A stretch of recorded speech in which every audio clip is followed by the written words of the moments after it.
నమస్తే, welcome to our channel. నేను మీ పద్మావతి. మహాభారతం అందరూ చదువుతుంటారు, కానీ అసలు మహాభారతం వెనకాల ఉన్న అసలు కథ ఏంటి, ఎందుకని అర్థం చేసుకోకుండా పై కథను మాత్రమే అర్థం చేసుకుని ఇదే కరెక్ట్ అని వాదిస్తూ ఉంటారు. మరి ఆ వాదించే తనంలో కొంచెమైనా కరెక్ట్ అనేది ఉండాలి కదా.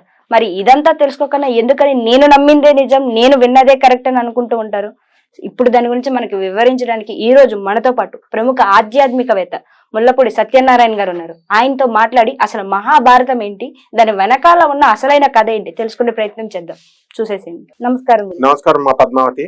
గురుజీ, నాకు తెలిసిన ఒక పెద్ద ఆయన అన్నారు, ఏమనంటే దేవుడు ఎప్పుడూ కూడా రాజకీయ నాయకులకు గాని పెద్ద పెద్ద బడా వ్యక్తులకు గాని ఇప్పుడున్న కాలంలో వాళ్ళకి మాత్రమే దేవుడు దర్శనాలు కుదురుతాయి, వాళ్ళకి మాత్రమే విఐపి దర్శనాలు దొరుకుతాయి, మళ్ళాంటి వాళ్ళకి ఎవరికి కూడా దొరకవు.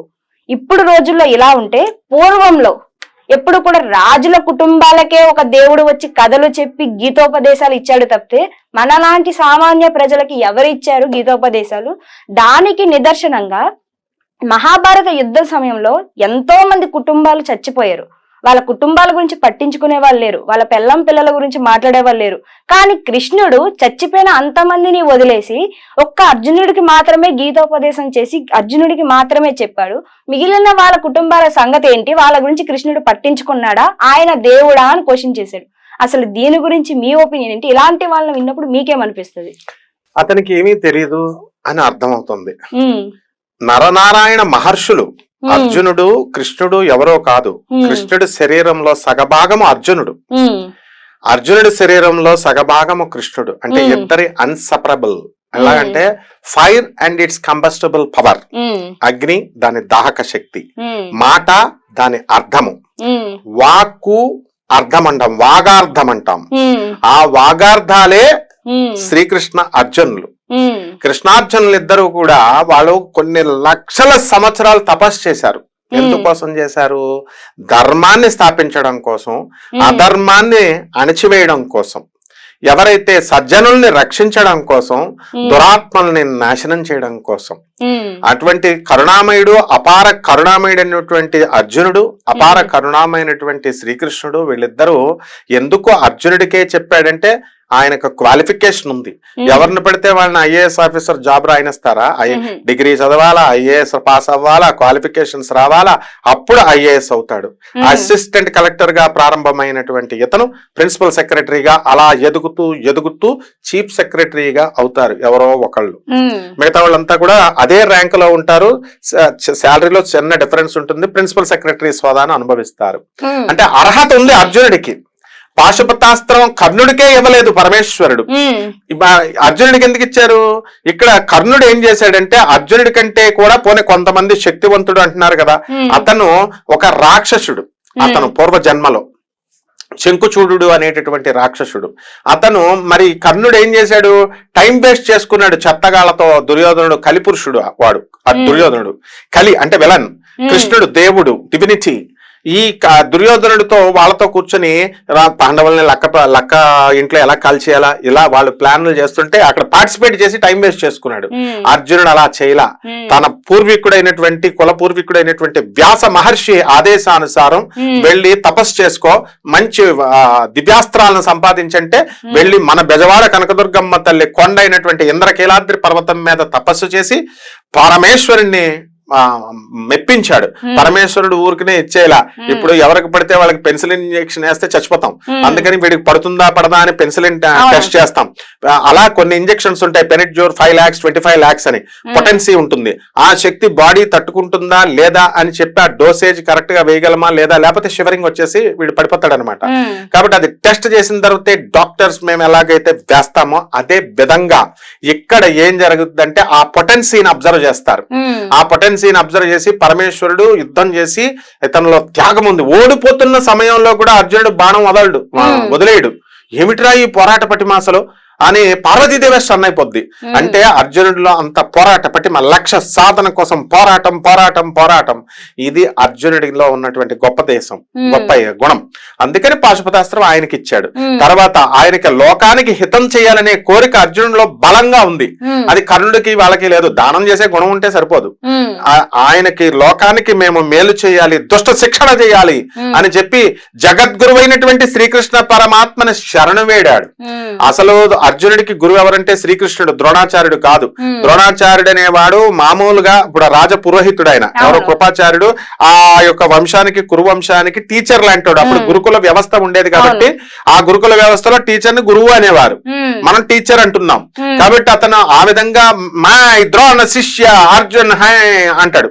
అంటే దాని అర్థం ఏమిటి, నేను ద్రోణ శిష్య అర్జున్ హు అంటే నేను ఆ ద్రోణుడి యొక్క గురువు, నా గురువు అంటున్నాడు టెంపరీగా. అసలు పర్మనెంట్ గురువుగా అన్యాశ్చింతయంతమా అని శ్రీకృష్ణ పరమాత్మను శరణం వేడాడు. కాబట్టి శ్రీకృష్ణుడు చెప్పింది ఏ రోజున కూడా ఆయన జబదాటలేదు. కాబట్టి శ్రీకృష్ణుడు అర్జునుడిని వంకగా పెట్టుకుని, వాడికి ఏం తెలియదు నీకు చెప్పినవాడికి, ఎందుకంటే శ్రీకృష్ణుడిని అర్జునుడిని వంకగా పెట్టుకొని లోకంలో ఉన్న అందరికీ, మనందరికీ కూడా అసలైనటువంటి యథార్థ జ్ఞానాన్ని, నిజ జ్ఞానాన్ని అందించాలని చెప్పి మనందరి ఆత్మల్ని ఉద్ధరించడం కోసం భగవద్గీతని ఇచ్చాడు శ్రీకృష్ణ పరమాత్మ. మన కోసం ఇచ్చాడు, అర్జునుడి కోసం ఇవ్వాల. అర్జునుడికి ప్లస్ మనకి సేమ్ ఈక్వల్ గా ఇచ్చాడు. అందుకనే ఆయన ఏం చెప్పాడంటే, అర్జున నువ్వు నాకు ఎక్కువ కాదు, కర్ణుడు తక్కువ కాదు, దోమకి చీమకి అండ్ మనందరినీ కూడా సేమ్ ఈక్వల్ గా ఈక్వల్ ఇంపార్టెన్స్ ఇచ్చి రెస్పెక్ట్ ఇచ్చి ప్రేమించేటటువంటి ఏకైక తత్వం శ్రీకృష్ణ తత్వం, భగవత్ తత్వం అంటాం దాన్ని. కాబట్టి ఇప్పుడున్నటువంటి విఐపీలకి వీళ్ళు ఇన్ఫ్లుయెన్స్ దర్పాలను ఉపయోగించి లేకపోతే డబ్బులు పెట్టి కొనుక్కొని లైన్లో నుంచోకుండా సర్వదర్శనాల్లో వెళ్లకుండా వెళ్ళేటటువంటి ఏ ఒక్కళ్ళ పూజలు ఫలించవు. వీళ్ళు దర్పాలు ప్రదర్శించుకోవడం తప్ప అక్కడ దేవుడు కరుణించడు వాళ్ళని. కరుణిస్తే మనం కొంతమందిని చూడు, ఆ శాఖకే, మా దేవాదాయ శాఖల్లోనే మంత్రులుగా చేసినటువంటి వాళ్ళు వారానికి 2 సార్లు వెళ్ళి దర్శనంకి వెళ్ళినటువంటి వాళ్ళు ఓడిపోలేదా? నెక్స్ట్ ఎక్కడుంది దేవుడు కరుణ? తర్వాత వ్యాపారస్తులు, డబ్బులు కిరీటాలు చదివించిన వాళ్ళు, తర్వాత ధనాలు వందల కోట్లు వేసేసిన వాళ్ళు, వాళ్ళ ఇళ్లలో రోగాలు లేవా? కరుణ అనేది పేదవాడిని ప్రేమిస్తాడు. ఎప్పుడు కూడా దరిద్ర నారాయణుడు ఎవరి పక్షాన్ని ఉంటాడంటే ధర్మపక్షపాతి. ఆయనకి దరిద్రుడని ధనవంతుడని ఏది తేడా ఉండదు. ఆయన ఏం చెప్పారు, మనకి పేదవాడిని ధనవంతుణ్ణి సమానంగా చూసేటటువంటి వాడు పరమాత్మ. అందువలన కనుల పొరలను తొలగించవేమి, ఎక్కడో ఆ స్వామి కనుల యొక్క పొరలను తొలగిస్తాడు. తర్వాత కూటికి తల వంచిన కోటికి పడగెత్తిన ధనవంతుడు, తిండి కోసం అలమటించే సామాన్యుడు, నీ ముంగిట సామాన్యులు అతి సామాన్యులు. ఇది స్వామివారి నిదర్శనం. కాబట్టి ఎవరైతే ఈ రాజుల్ని సపోర్ట్ లేదు, రాజకీయ నాయకుల్ని సపోర్ట్ లేదు, ఇంకా చెప్పాలంటే దరిద్ర నారాయణుడు ఎవరైతే అతి పేదవాడు ధర్మంగా ఉన్నటువంటి వాడిని మాత్రమే కరుణిస్తాడు. ఇప్పుడు కుచేలుడు ఏమి దర్పం ఉందని చెప్పి ఆయనకి తన సకల ఐశ్వర్యాన్ని అంతటినీ ఇచ్చేసాడు. 3వ గుప్పిడి కూడా తినబోతుంటే లక్ష్మీదేవి వచ్చి, రుక్మిణి వచ్చి చేతులు పెట్టేసుకుంటుంది, కృష్ణ ఇంక తినకు, తింటే ఇప్పటికే నా దగ్గర ఉన్న డబ్బు అంతా లక్ష్మీదేవి ఖాళీ అయిపోయింది ఖజానా. 3వది ఇస్తే నేను వెళ్ళి వాడింట్లో కుచేరుడి ఇంట్లో దాసి పని చేయాలా, చీపురులు తొడవాలా, స్టాప్ ఇట్ అంటుంది. అంత కరుణించే కరుణామయుడిని పట్టుకొని వీళ్ళు ఇష్టం వచ్చినట్టు మాట్లాడితే మనం ఏమంటాం అమ్మా? కాబట్టి ఈ కలియుగంలో ఉన్నటువంటి రాజులు, రాక్షసులే రాజులుగా పుట్టారు. వాళ్ళని తుదముట్టిచ్చాడు స్వామి, వాళ్ళ అజ్ఞానాన్ని తొలగిస్తాడు. ఇప్పుడు నీకు చెప్పినటువంటి వాడికి ఒక్క రాజకీయ నాయకుడు కూడా ఒక ఫోన్ ఉండదు. మొత్తం ఇప్పుడు ఉన్నటువంటి ప్రధాన మంత్రులు కాదు, ముఖ్యమంత్రులు కాదు, ఎవ్వరైనా సరే వాళ్ళంతా కూడా చాలా మంది వీళ్ళంతా కూడా అతి సామాన్యంగా వెళ్తారు. ప్రోటోకాల్ కోసం కొంతమంది వెళ్ళొచ్చు, కానీ మంచి రాజకీయ నాయకులు కూడా ఉన్నారు. వాళ్ళ సర్వదర్శనంలోనే వెళ్లే వాళ్ళు ఉన్నారు. ఎమ్మెల్యేలు నాకు తెలిసి చాలా మంది మామూలు సర్వదర్శనాల్లోనే వెళ్తారనమాట. కాబట్టి వాళ్ళకి కావాల్సింది దేవుడు కరుణ, కానీ ఆర్భాటాలు ఇవి కాదమ్మా. చెప్పిన ఆయన శుద్ధ తప్పులు చెప్పాడు అనమాట. ఇంకోటి గురూజీ, ద్రౌపదికి కృష్ణుడు వరం ఇస్తారు ఆమె చేసుకున్న పుణ్య ఫలితాల వల్ల. నీకు ఎప్పుడైతే కష్టం వచ్చిందో నేను ఆ రోజు నీ ఎందు ఉంటాను, నేను నిన్ను ఆదరించుకుంటాను అని అనేసి. మరి అలాంటి కృష్ణుడు మరి ద్రౌపదిని సభలోకి లాక్కొచ్చి ఆమె జుట్టు పట్టుకొని చీర లాగుతున్నప్పుడు అది జరగకన్నా ముందే ఆపచ్చు కదా, ఎందుకని చీర చివరి దశకు వచ్చేంత వరకు ఎదురు చూశాడు అని చాలా మంది అంటూ ఉంటారు. అసలు ఎందుకని కృష్ణుడు అలా చేశారంటారు? పరమాత్మ యొక్క లక్షణం ఎలా ఉంటుందంటే, ఇప్పుడు మనము పిల్లల్ని పెడుతుంది, అది ఏం చేస్తదంటే 5 ఇళ్ళు 7 ఇళ్ళు తిప్పుద్ది. ఫస్ట్ రోజున చిన్నగా పెరిగినప్పుడు ఒకటి, వాళ్ళే మళ్ళీ 5 పిల్లల్ని పెట్టింది అనుకో, ఒక 2 పిల్లల్ని వేరే వాళ్ళ ఇంట్లో పెడుతుంది, 3 పిల్లల్ని వేరే వాళ్ళ ఇంట్లో పెడుతుంది, ఇటు అటు చూసుకుంటుంది. మళ్ళీ అట్లా ట్రైనింగ్ ఇస్తుంది.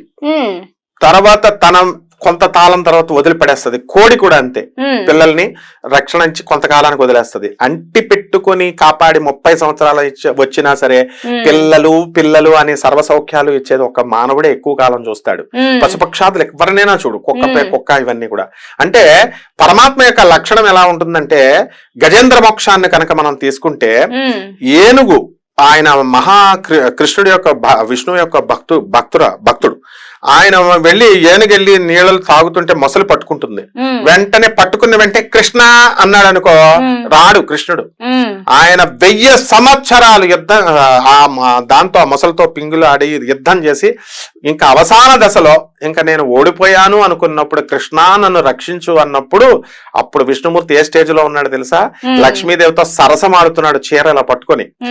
ఆ భక్తుడు గజేంద్రుడు పిలిచిన వెంటనే పోతనామాచ్యుడు రాస్తాడు ఆ పద్యం. అది వదిలి ఆ చీరను అలాగే పట్టుకొని, తాను లక్ష్మీదేవి చీర తన చేతిలో ఉందనే, నేను వెళ్ళిపోతే లాగేసి వెళ్ళిపోతే వ్యవస్థ అయిపోద్ది లక్ష్మీదేవి అన్న స్పృహ కూడా లేకుండా, లక్ష్మీదేవిని కేర్ కూడా చేయకుండా, భక్తుడు పిలిచిన వెంటనే ఆర్తితో అంత స్పీడ్ తో వచ్చేస్తాడు. ఎప్పుడు ఫైట్ చేసి లాస్ట్ తర్వాత వస్తాడు పిలిస్తే, ఫస్ట్ లో రాడు.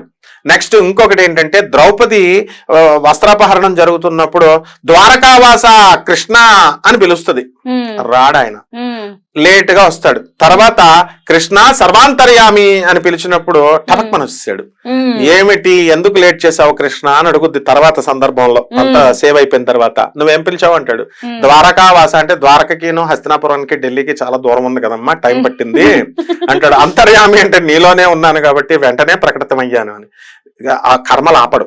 మనం పాపపుగా భగవంతుడు సృష్టిని సృష్టించిన తర్వాత మానవుడికి సర్వజ్ఞానాన్ని ఇచ్చేశాడు.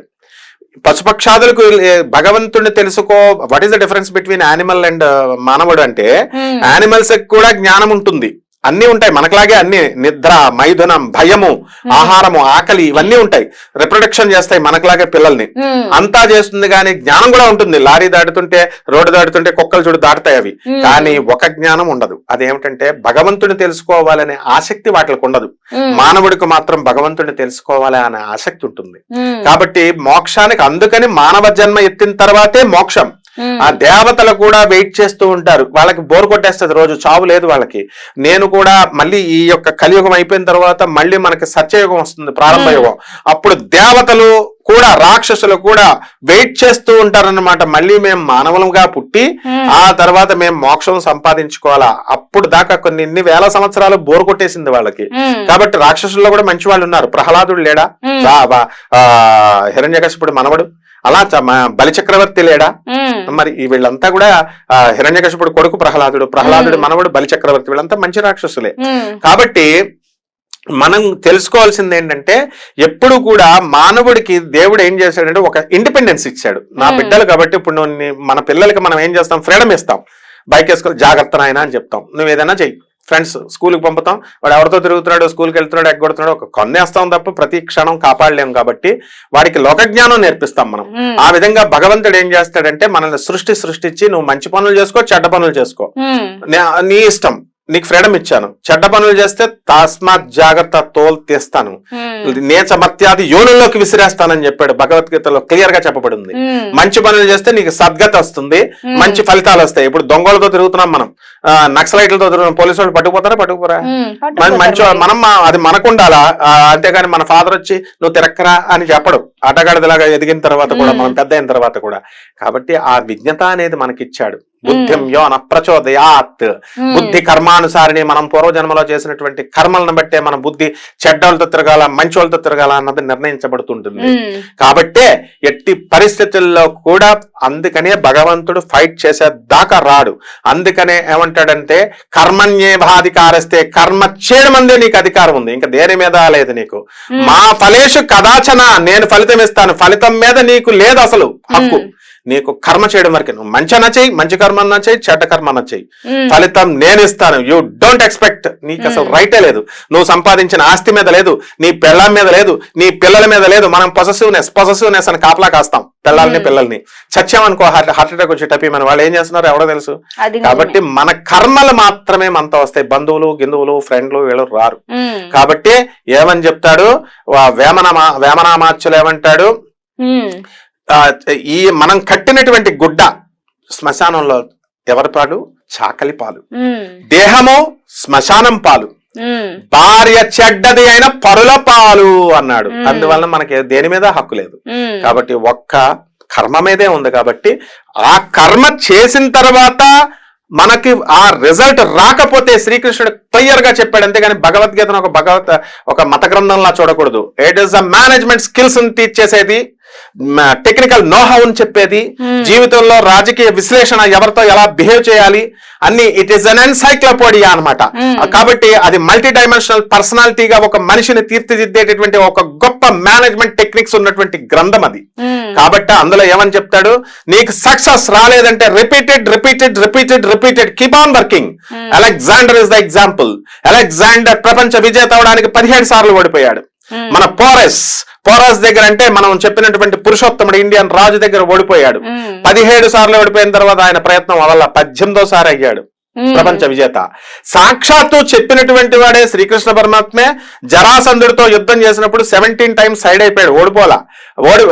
వేస్ట్ గడి వీడితో యుద్ధం చేయకూడదు, కారణం ఏంటంటే జనమంతా చనిపోతారు అని చెప్పి 18th టైమ్న తొడ తీసేశాడు జరాసంధుడిది. కాబట్టి మనకు పరమ గురువు జగద్గురువు అయినటువంటి కృష్ణుడు మనకు నేర్పింది ఏంటంటే, వెంటనే పిలిస్తే నేను రానురా అబ్బాయి, నువ్వు కష్టపడు. మన తండ్రి అయినా అంతే, మన తల్లి అయినా అంతే. ఇప్పుడు పిల్లైనా అంతే. పిల్లి వెంటనే అమ్మా అంటే అస్తమానం రాదు మనకి. నిజంగా అదే అప్పుడు నానా పులి కథలాగా అయిపోద్ది అనమాట. సో హార్డ్ వర్క్ చేయాలా, మనలో ఉన్న వ్యక్తిత్వాన్ని నిర్మాణం చేసుకోవాలా, మనలో ధైర్యం. అందుకనే మనం స్కూల్స్ లో వేసేటప్పుడు చాలా మంది తెలియక ఈ కాలేజీ ఈ స్కూల్ అని వేసేస్తారు, చదువు చెప్తారని. ఆల్ రౌండ్ పర్సనాలిటీ నేర్పాలా, ఆల్ రౌండ్ డెవలప్మెంట్ నేర్పాలా, క్రీడల్లో ఉండాలా. ఇప్పుడు తల్లిదండ్రులు చచ్చిపోతారు కొంతకాలానికి, వీడికి రేపొద్దున ఏదన్నా ప్రాబ్లం వస్తుంది. ప్రాబ్లం వచ్చినప్పుడు లేని అపవాదం వస్తుంది, దాన్ని నిరూపించుకొని ధైర్యంతో ముందుకెళ్ళి నేను నిరపరాధిని అని చూపించుకునేదే విద్యా విధానం, అదే నేర్పిస్తుంది. అలా కాకుండా కేవలం పుస్తకాల జ్ఞానం మాత్రమే నేర్చుకున్నవాడు ఏం చేస్తాడు, ఒక చిన్న ప్రాబ్లం రాగానే సాఫ్ట్వేర్ ఇంజనీర్లు ఎంతమంది సొసైటీ చేసుకొని చచ్చిపోట్ల, పాపం వాళ్ళకి ట్యాకిల్ చేసుకోవడం రాక. సో ఈ విధమైన జ్ఞానాన్ని మనకి కృష్ణ పరమాత్మ ఇచ్చాడు. కాబట్టి అందుకని వెంటనే రాడమ్మా. అండ్ ఇంకోటి గురూజీ, ఈ మాట కూడా మనకి చాలా సార్లు వినిపిస్తూనే ఉంటుంది. అసలు ద్వారక మునిగిపోతుందని కృష్ణుడికి ముందే తెలుసు, మరి మునిగిపోతుంది అని అన్నప్పుడు ఎందుకని ద్వారకా వాసుల్ని కాపాడలేదని కొంతమంది అన్నారు. కానీ ఇంకొంతమంది మన గ్రంథాల్లో కూడా తెలుస్తుంది, ద్వారకా వాసుల్ని ముందే వేరే ప్రదేశానికి సురక్షితంగా ఉండే చోటికి పంపించారు అని అన్నారు. మరి సురక్షితంగా ఉండే చోటికి పంపిస్తే ద్వారకా వాసులు ఏరి ఒకవేళ ఉంటే ఇప్పుడు కూడా భూమి మీద ఎగ్జిస్టెన్సీగా ఉండాలి వాళ్ళు, మరి ఉన్నారంటారా లేరంటారా? ఉన్నారు. ఇప్పుడు వీళ్ళంతా కూడా మనందరము కూడా మనం కృష్ణ సంతానమే, మన పరీక్షిత్ సంతానమే, మన రాజు భరతుడి సంతానం మనం. ఇప్పుడు శ్రీకృష్ణ పరమాత్మ ద్వారక మునిగిపోద్ది అని అంటే అసలు శ్రీకృష్ణ పరమాత్మను ఎవరు కూడా టచ్ చేయలేరు. గాంధారి శాపం ఇచ్చినా కూడా టచ్ కాదు. ఇప్పుడు ఉదాహరణకి సూర్యుడు ఉన్నాడు, సూర్యుడి మీద మనం ఒక రాకెట్, ఒక ఫైరింగ్, ఒక బుల్లెట్ కాలుస్తాం, మనిషిని కాల్చినట్టు వెళ్తుంది, ఆయనకి ఏమవుతుంది, ఏం కాదు. మానవుడి వెరీ లిమిటెడ్ శక్తి. ఈ మహాభారత యుద్ధంలో భీష్ముడు బాణాలు వేస్తాడు. భీష్ముడు బాణాలు వేస్తే కృష్ణుడి మీదకి రావు. అర్థం కాదు భీష్ముడికి, ఏంటి కృష్ణ నీ మీద బాణాలు వేస్తే రావట్లేదు ఏంటి అంటాడు. అప్పుడు కృష్ణుడు ఏమంటాడు, నీకు కనబడే వాసుదేవుడిని అనుకుంటున్నావా, నీతో తిరిగే కృష్ణుడిని అనుకుంటున్నావా, మాయ కమ్మేస్తుంది అనమాట భీష్ముడికి కౌరవులందరికీ కూడా. కాబట్టి నేను ఈ ప్రపంచానికి స్వామిని, నేను ఏదో చనువిచ్చాను కదా అని ఎత్తెక్కి డాన్స్ వద్దాం అనుకుంటున్నావా అంటాడు. ఆయన ఏం చేస్తాడంటే భీష్ముడు ప్రతాపంతో ఉన్నప్పుడు కుప్పించి ఎగిసిన కాలిలాగా శ్రీకృష్ణ పరమాత్మ రథం నుంచి ఇలా దూకుతాడు. ఆ జుట్టంతా కూడా ఇలా చల్లా చెదరై విరబూసినటువంటి కాళికా లాగా ఉంటుంది. ఆ తర్వాత దూకి ఈ బండి చక్రంతో నిన్ను చంపేస్తా భీష్మ, నేను ఏదేస్తే చిన్న రాయితో కూడా చంపేయచ్చు దేవుడు, ఆయన పరమాత్మ. కాబట్టి అప్పుడు బాణాలు వేస్తాడు. బాణాలు వేస్తే బాణాలు తగలవు. ఏంటి కృష్ణ అని అన్నప్పుడు, పిచ్చోడా నేను స్వామిని, కాబట్టి ఈ బండి చక్రంతో నువ్వు చచ్చిపో భీష్మ, నీలో పరివర్తన రాలేదు, నువ్వు ఈ యొక్క టైంని బట్టి మారలేదు, చాలా అవకాశాలు ఇచ్చారు. శిశుపాలుడికి 100 తప్పులు ఇచ్చినట్టుగా 100వ తప్పుకు చంపేశాడు. ఆ విధంగా పరమాత్మ అయినటువంటి కృష్ణ పరమాత్మని ఎవ్వరు ఏమీ చెయ్యలేరనమాట. అయితే ఆయన ఎంత గొప్ప మర్యాద పురుషోత్తముడు అంటే, రామో విగ్రహవాన్ ధర్మ, మర్యాద పురుషోత్తముడు అంటారు రాముణ్ణి కృష్ణుణ్ణి. ఈ కృష్ణుడు లీలామానుష విగ్రహుడు. గాంధారి కడుపు కోతతో 100 మంది సంతానాన్ని, నా కౌరవులను అందరినీ చంపేశావు, ఇటు పాండవుల్ని చంపేశావు, వీళ్ళ సైన్యం ఇంతమంది చచ్చిపోయారు, ఇదంతా నీ వల్లే, నువ్వు కపటంతో చేసేసావు అని నిందలు వేస్తే స్వామి ఏమనుకున్నాడంటే, ఆమె కడుపు బాధపడడం కోసం నేను కూడా నీ వంశం అంతా కూడా నాశనం అయిపోవాలా, నీ యదువంశం అది కూడా నీ కొడుకు వల్లే నాశనం అయిపోవాలా అని చెప్పేసి, ఆయన సాంబుడు వల్ల నాశనం అయిపోవాలని శపించినప్పుడు కృష్ణుడు ఆ శాపాన్ని నాకు వర్తించదు అని వదిలేయచ్చు, కానీ ఆయన స్వీకరించాడు.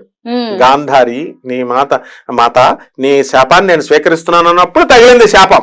ఇప్పుడు మనం కూడా పూజలు చేసి మనకు రిజల్ట్ రాకపోతే దేవుడు ఏదో మనకు బాండ్ పేపర్ మీద రాసి మన కోరికలన్నీ తీరుస్తానన్నట్టు మనం పెట్టే, ఆఫ్టర్ ఆల్ దేవుడు సృష్టించిన పువ్వులు దేవుడికి ఇస్తున్నాం, దేవుడు సృష్టించిన కొబ్బరికాయ 10 రూపాయలు పెట్టుకొని మనం దేవుడికి ఇస్తున్నాం, మనం అడిగేది 1 కోటి రూపాయలు అడుగుతున్నాం. కాబట్టి ఇవ్వలేదని చెప్పేసి మనం దేవుడి మీద అలిగి ఫోటోలు తీసేస్తా, నీ పూజ మానేస్తాను, బిల్డప్లు ఇస్తాం, ఇవేమీ దేవుడు పట్టించుకోడు. అక్కడ అలాగే, కానీ అక్కడ గాంధారి చెప్పించినప్పుడు తీసుకున్నాడు కాబట్టి, యాక్సెప్ట్ చేశాడు కాబట్టి ద్వారక మునిగిపోవాలా అన్నీ తెలుసు, ఆయన ఇచ్చానుసారమే జరిగింది. అది ద్వారక మునిగిపోవాలా, కలియుగం అంతమైపోవాలా, అదే ద్వాపర యుగం అంతమైపోవాలా, మళ్ళీ కలియుగం పుట్టాలా, ఆ సృష్టి నిర్మాణం చేయాలా అన్నది కూడా సంకల్పము శ్రీకృష్ణుడిదే. కాబట్టే ఆయన సంకల్పం ప్రకారమే ద్వారకను ముంచాడు. అంతేగాని శ్రీకృష్ణుడు చేతకాని వాడే ద్వారకను రక్షించుకోలేక కాదు, ద్వారకావాసుల్ని అక్కడ రక్షించలేక కాదు. అర్జునుడిని పిలుస్తాడు, జాగ్రత్త వీళ్ళందరినీ వేరే ఏరియాకు పంపించేసాయి, తర్వాత ముఖ్యంగా పరీక్షిత్ మహారాజు పుట్టాలి కాబట్టి అభిమన్యుడి భార్య అని ఆమెను జాగ్రత్తగా తీసుకెళ్ళి అని చెప్తాడు. ఆమెను పరీక్షిత్ మహారాజు పుట్టాడుగా, రక్షించాడుగా.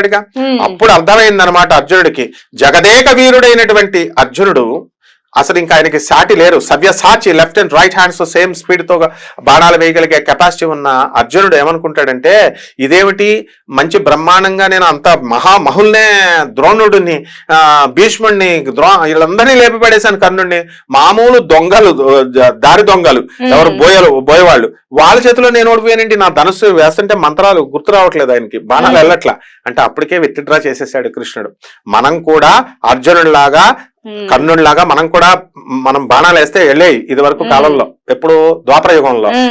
కలియుగం ఎంటర్ అయిన తర్వాత ఏం చేశాడంటే, ఇవన్నీ దుర్వినియోగం చేస్తున్నారని చెప్పి ఆధ్యాత్మిక శక్తిని, స్పిరిచువల్ ఎనర్జీని విత్డ్రా చేశాడు కృష్ణుడు.